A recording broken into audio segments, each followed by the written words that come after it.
In the conference, local farmers across the northern region, professors and many others were captured to discuss issues around boosting local production for food security.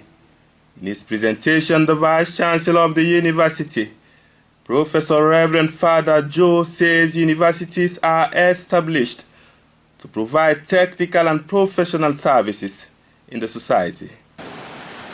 The multiple crises, the food crisis, the fuel crisis, and the war crisis.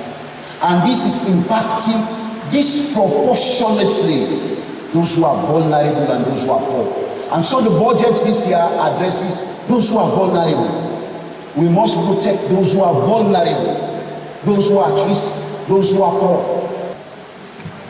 That is why the first policy to mitigate, to address the strategies to improve this country is not mining.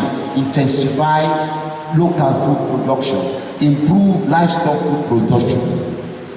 If we don't take this path, we are not moving ahead.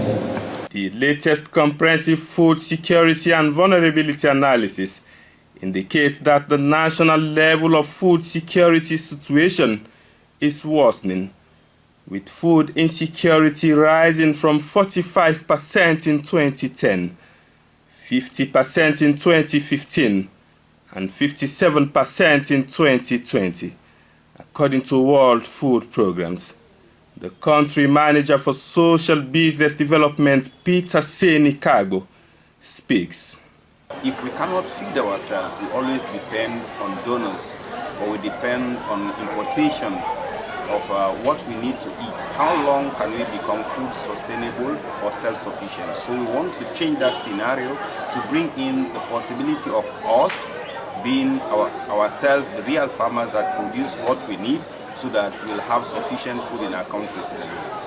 The rates of food insecurity in the country is alarming, and this is what exactly the University of Makeni and Social Business Development thought it fit to find a way forward. Where a question and answer session by corporate bodies, including Catholic Relief Services, Apex Bank, food and agriculture organizations, and many others were centered to discuss these issues. Abubakar Kamara, AYV News, Makeni.